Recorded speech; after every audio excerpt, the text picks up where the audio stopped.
வணக்கம். இது தமிழ்குரலின் சிறப்பு நேருக்கு அன்பில் இறக்கி நம்மோடு இணைந்திருக்கிறவர் ஃபர்ஸ்ட் மீடியாவின் முதன்மை ஆசிரியர் மூத்த பத்திரிகையாளர் ஐயா மனைவர் உமாபதி அவர்கள். சார் வணக்கம் சார். வணக்கம். வணக்கம்.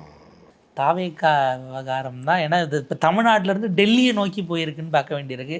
திடீர்னு செய்திகளில் பார்த்தா பிஜேபியிலேருந்து பேசுகிறாங்கங்கிறாங்க. இவங்க போய் காத்திருந்து உள்ளேயே சேர்க்கலன்னு ஒரு பக்கம் ஓடிக்கிட்டு இருக்கு. இன்னொரு பக்கம் காங்கிரஸை இவங்களா தேடி போய் பார்த்தாங்கங்கிறாங்க. இங்கே கைதாகக்கூடாதுன்னா போய் டெல்லியில் சரண்டர் ஆகிறதுலாம் ஒரே வழின்னு விஜய் முடிவுக்கு வந்துட்டாரா? எப்படி பார்க்க வேண்டியிருக்கு சார்?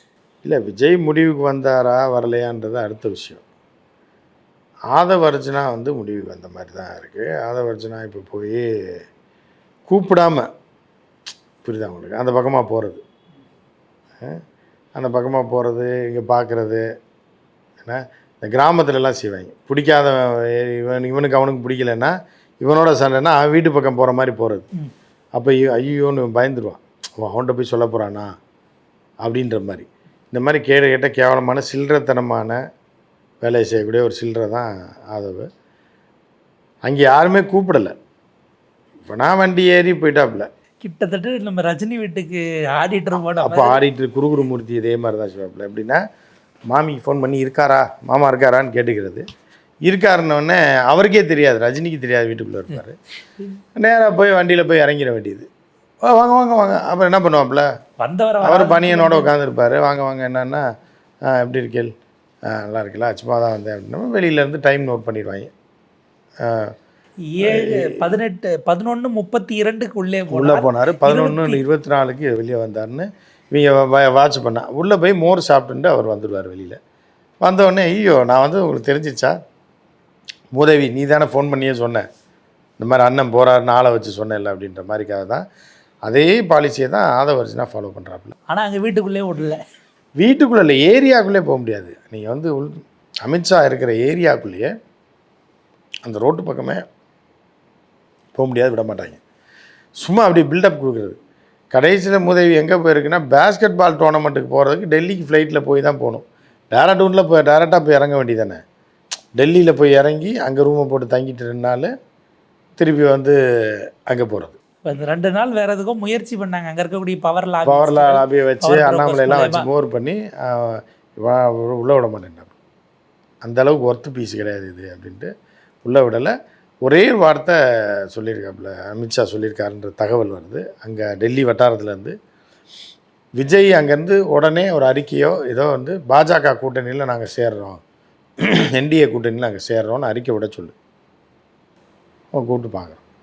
இல்லைன்னா நீங்கள் எல்லாம் அந்த அளவுக்கு ஒர்த்து கிடையாது, விஜயவே வர வச்சிரும். அது என்ன விஜய்க்கு ஒரு ஆள், நீ ஒரு ஆள் பார்க்குறதுக்கு அப்படின்ட்டு அலறி அடித்து விஜய் தூக்கிட்டு வரணுமா இல்லை வர சொல்லணுமா அப்படின்னு கேட்டிருக்காங்க. ஐயோ இல்லை சார், அப்படி இல்லை, காப்பாற்றுறதுக்கு தான் நான் வந்தேன் அப்படின்னாரு. சரி ஓடி போயிருங்க இருக்காதுன்னு சொல்லி தத்து விட்டாங்க. அதுதான். அதுக்கப்புறம் என்னென்னா, சும்மா ராகுலை போய் பார்க்க வரோம், தேர்தல் வியூகம் பண்ண போகிறோன்னு இதை சொல்லியிருக்காங்க. அவரும் பார்க்கல, அனுப்பிவிட்டார். இதுதான் நடந்திருக்கு. ஏன்னா இப்போ நீங்கள் 4ஆம் தேதி ஈவெண்ட்டுக்கு 2 நாள் முன்னாடியே கிளம்பி போகிறீங்கிறத தாண்டி அந்த 2 நாள் எங்கே இருந்தீங்கன்னே தெரியலன்னு தலைமறைவா டெல்லியில் போய் தலைமறை ஆகிட்டாரான்லாம் ஒரு பக்கம் ஓடி. அதுதான், லாட்ஜில் ரூம் போடல, கெஸ்ட் ஹவுஸில் ஏதோ. ஏன்னா இப்போ ஹோட்டலில் ரூம் போட்டால் பிடிச்சிடுவாங்க, நம்பர் 1 இதுக்கு போயிடும், லிஸ்ட்டு போயிடும் போலீஸ்க்கு, டெல்லி போலீஸ்க்கு.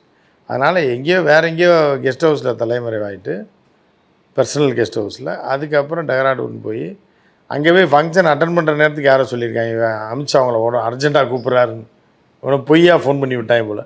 இந்த விமான கடத்தலுக்குலாம் ஃபோன் பண்ணாங்க, இல்லை லேட் ஆகிடுச்சு அப்படின்ட்டு வெடிகுண்டு வச்சுருக்கோன்ற மாதிரி. அமித்ஷா உடனே உங்களை பார்க்கணுன்றாருங்க, எங்கெங்க இருக்கீங்க, நான் டெஹ்ராடூன்.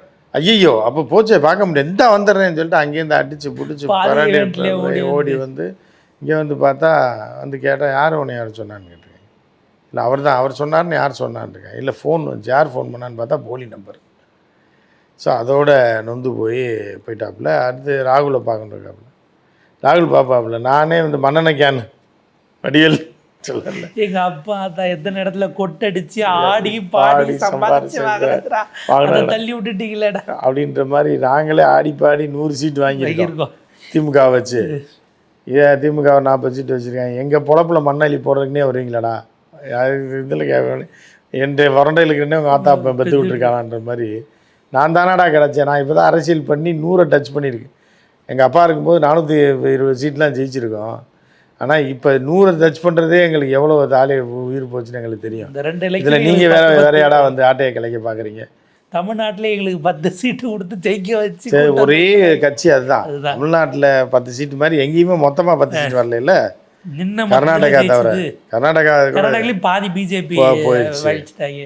இருக்கிறதுலேயும் மண்ணை போட பார்க்குறீங்களாடான்ட்டு ராகுல் அதெல்லாம் முடியாதுட்டாப்ல கிளம்பி ஓடிருந்து. இதான் நடந்திருக்கு. இப்போ ஆதவர்ஜன் நாங்கள் எங்கேயும் கிளம்பி போய் தலைமறைவா நேபாள் போய் தான் தப்பிக்க முடியாது. நம்ம தான் முதல்ல சொல்லியிருந்தோம். ஏன்னா அங்கேருந்து வெளிநாட்டு தப்புறதுக்கு ஒரே வழி நேபாள் தான். ஏன்னா அவர் சொன்ன ஜென்சி புரட்சி அங்கே நடந்தது.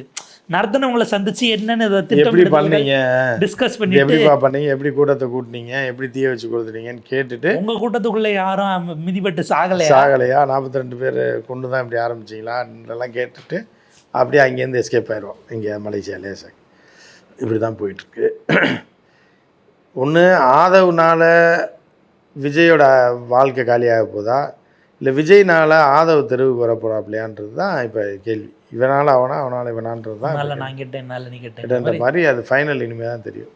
இல்லை சார், இப்போ இதில் ஒரு விஷயம் என்னென்னா, விஜய் வழக்கமாகவே வாரத்தில் 5 நாள் தலைமறைவாக தான் இருப்பார். அந்த சனிக்கிழமை மட்டும் வெளியில் வர்றதுங்கிறது தான் இப்போ மாறி இருந்தது. சனிக்கிழமையும் ஆப்படிச்சிட்டாங்க. இப்போ அதுவும் போச்சுங்கிறத தாண்டி மற்ற எல்லாரும் தலைமறைவுனா அது வந்து ஏதாவது பேட்டி கொடுப்பாங்க, பட்டிமன்றம் பேசுறதுக்கு ஒருத்தர்லாம் வருவார். யாரையும் காணனா இவங்க தலைமுறை வாழ்க்கை எப்போ தான் சார் முடியும்? இந்த கடந்த காலத்தில் உச்சநீதிமன்றம் வந்து பெயில் கொடுத்தா தான் முடியும். கொடுத்தா தான் இங்கே தான் இருக்காப்புல, பாண்டிச்சேரி கெஸ்ட் ஹவுஸில் தான் இங்கே மறைஞ்சிருக்காப்புல. அந்த முதலமைச்சர் க்ளோஸில் புசி நம்ம ஊர் பையன் என்ன இருந்தாலும் காப்பாற்ற விட மாட்டாங்க. அந்த பாசம் இருக்குது, ஊர் பாசம் இருக்கும். நம்ம ஊர் பையன் போயிட்டாரு, அவரை பிடிக்கிறாங்கிறப்ப நம்ம காப்பாற்றலைன்னா அது நம்ம ஆட்சியில் இருக்கோன்ற மாதிரி அவர் முதலமைச்சர் என்ன பண்ணிருக்காரு, தம்பி வந்துருந்துருக்காரு. கூப்பிட்டு மீசையை மட்டும் வச்சுட்டு வந்துருப்பா, மீசையை ஒரு மறு மட்டும் வச்சுட்டு வந்துரு, பாட்டுக்கு இங்கேயே இருங்க அப்படின்னு சொல்லி ஆர்டர் கொடுத்து சென்னையில் இவனை வர வச்சு, இந்த டிசைனர் வர வச்சு மீசை செஞ்சு வச்சு ஒரு மறு மட்டும் வச்சு விட்டுருக்காங்க. வச்சு விட்டு ஆதவர்ஜன் அங்கே தான் இருக்காப்புல. இல்லை இப்போ கருத்து இந்த கட்சிக்கு இருக்கா இல்லையா சார்? அதாவது இவங்க வெளியில் வந்து கொண்டு விட்டாங்க, விச ஊசி போட்டாங்க, தண்ணியில் அதை கலந்துட்டாங்கலாம் சொல்கிறாங்க. கோர்ட்டில் போய் இது விபத்து, இதுக்கே எங்களை பிடிக்கிறீங்கன்னு புசி வக்கீல் வாதாடுறாருன்னா எப்படி புரிஞ்சு? இல்லை, அவர்கள் தற்கூரிகள்னு உலகமே அறிஞ்ச ஒரு ரகசியமாக தெரிஞ்சு, இப்போ ஊருக்கே தெரியும். முதல்ல அவங்களுக்கு மட்டும் தெரியும், இப்போ ஊருக்கே தெரிஞ்சு போச்சு இவங்க எவ்வளோ பெரிய தற்கூரின்னு. அதை வந்து சொல்கிறதுக்கு என்ன இருக்குது? இதுக்கு மேலே அதில் பேசுகிறதுக்கு ஒன்றுமே இல்லை. தலைவனே தற்கூரி அப்படிங்கும்போது நம்ம என்ன பண்ண முடியும்? இப்போ தொண்டர்கள் தான் அப்படி இருக்கான்னா தலைவனே தற்கூரியாக இருக்கான். அவன் மீன்ஸை போகிறான், எதை போகிறான், ஓடி போயிடுறான் ஆஃப் பண்ணிட்டு. ஏன்னா இப்போ போன ஆத்தா அப்பனை பிடிச்சி ஜெயிலில் போட்டுருவாங்க. ரகசியமாகவே கிட்டத்தட்ட நிறையா பேரை பிடிச்சி உள்ளே போட்டிருக்காங்க. இந்த உலகத்தில் எந்த நாட்டிலையும் இப்படி நடந்தது கிடையாது. சின்ன சின்ன பையங்களை அப்புறம் பிடிச்சி சப்புன்னு அப்பி மிரட்டி காதை பிடிச்சி திருகி நிறையா பேரை வச்சுருக்காங்க. இப்போ தான் சைலண்ட் ஆகிருக்காங்க பாருங்க கொஞ்சம் கொஞ்சமாக. இன்னும் இந்த அசிங்கமாக போடுற நாய்ங்களை பிடிச்சிட்டாங்கன்னு வைங்களேன், கொஞ்சம் கொஞ்சமாக பிடிச்சி இவங்கள ஒன்றும் செய்யக்கூடாது. இவனை எவன் பெத்தான் வளர்த்தான்றவனை பிடிச்சி உள்ளே வச்சாங்கன்னா 4 செருப்படி கொடுத்து வச்சாங்கன்னா இவங்க பூரா அடங்கிடுவாங்க. அதுக்கப்புறம் விஜய் வெளியே வரும்போது சப்புன்னு போயிடும். அதுக்கப்புறம் வெளியே வருவாரா? இந்த இப்போதைக்கு மாதக்கணக்கில் ஆகும் வெளியே வர்றதுன்றது. ரொம்ப ஏன்னா அந்த பெயில் பெட்டிஷன் இருக்குது, அது இருக்குது, இது இருக்குது. இப்போதைக்கு வெளியே வர முடியாது. இப்போ இந்த சனிக்கிழமை முடிஞ்சு அடுத்த சனிக்கிழமை இருக்குது. சனி புணம் தொணதை எடுன்னுவாங்க. வெளியே வந்தால் அடுத்து புனக்குவியல் தான். அதனால் வெளியெலாம் விட மாட்டாங்க. நீதிமன்றமும் பர்மிஷன் கொடுக்காது, தமிழ்நாடு அரசும் கொடுக்காது, போலீஸும் கொடுக்காது. ஸோ இப்படி தான் போயிட்டுருக்கு. நீதிபதிகளை டார்கெட் பண்ணி கண்டமேனிக்கு பேசக்கூடிய ஒரு இது இருக்குது. இது வரைக்கும் எந்த கட்சியும் சொல்லியிருக்காது. ஐடி விங்கு நீதிபதிகளை திட்டாதீங்க, அது பிரச்சனை ஆயிரும், பேசாமல் இருக்க, விமர்சிக்காதீங்கலாம் ஒரு கட்சியே சொல்கிற அளவுக்கு வந்திருக்குன்னா அப்போ அவங்க எவ்வளோ பெரிய தற்கொலைன்னு பாருங்கள். நீதிமன்றத்தையும் நீதிபதியையும் விமர்சிக்கக்கூடாதுன்றதே தெரியல, யாரை விமர்சிக்கணும், எந்த அளவுக்கு பேசணும், எப்படி பேசணுன்றதே தெரியாத ஒரு தற்கொலை கூட்டம். அப்படிங்கும்போது அவன் தலைவனே தற்கொலை தானே.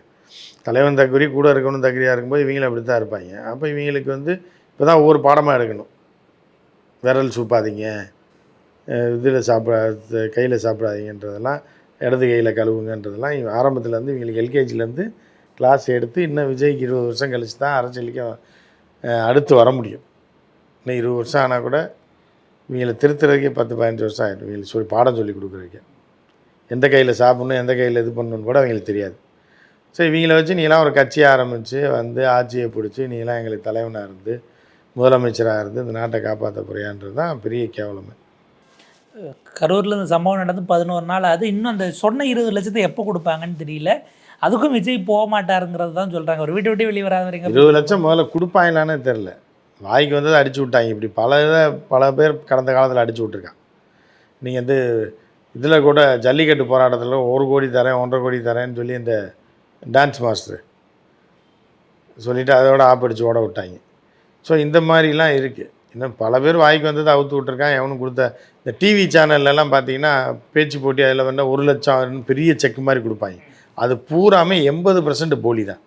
எவனுக்கு கொடுத்ததா சரித்திரமே இருக்காது. நீ அவனை ஃபாலோ பண்ணி போய் கேட்டிங்கன்னா கொடுக்கலங்க, அங்கே கொடுத்தாங்களப்பா, அங்கே அட்டையில் கொடுத்துட்டு ஏமாற்றிட்டாங்க, இப்படி தான் சொல்லுவானே தவிர எவனுக்குமே கூப்பனாக கொடுத்துட்டு நீ பர்ச்சேஸ் பண்ணினா அதில் இதை கழிச்சிக்கலாங்கிற மாதிரிலாம் பண்ணி விட்டு ரொம்ப கேவலமானவங்க. அது டிவியில் தான் அப்படிலாம் செஞ்சுக்கிட்டு இருந்தாங்க. இப்போ இவங்களும் செய்ய ஆரம்பிச்சிட்டாங்க. நடிகர்கள் 20 லட்சம் தரேன். அப்போ ஊர் மக்கள் என்ன நினைப்பான், 20 லட்சம் விஜய் கொடுத்துட்டாரான்னு. ஆனால் கொடுக்கவே மாட்டாங்க. கொடுக்கறதுன்றது சந்தேகம்தான். இல்லை சார், அது 40 குடும்பத்தில் ஒரு ஃபோன் பண்ணியாவது பேசியிருக்கலாம்ல. அதுவும் 10 நாள் ஆச்சு, அவர் பண்ண மாட்டார். நம்பர் யார் வாங்கி தருவா? மாவட்ட செயலாளர்லாம் அவனை ஜெயிலுக்கு மாவட்ட செயலாளர் ஜெயிலில் முடிவு போட்டாங்க. கட்சி செயலாளர் தலைமறைவு, அவனும் ஓடிட்டான், இவனும் ஓடிட்டான், புஷி ஆனந்தையும் காணா. கட்சி ஆஃபீஸை மூடிட்டு போய் கிட்டத்தட்ட 8 நாள் ஆகுது. கட்சி ஆஃபீஸ் யார் இருப்பா? பயந்துட்டு வரமாட்டாங்க. இல்லை நம்மளை பிடிச்சிட்டா என்ன பண்ணுறது, கேஸை போட்டாங்கன்னு அவங்களுக்கு ஒரு பயம் இருக்கத்தானே செய்யும். தலைவனே தற்கொலை காணா. தலைமுறை வாய் வீட்டில் உட்காந்துருக்கும் போது தொண்டர்கள், அப்பாவி தொண்டர்கள் என்ன பண்ணுவான்? மாவட்ட செயலாளரே பிடிச்சிட்டு போயிட்டாங்க.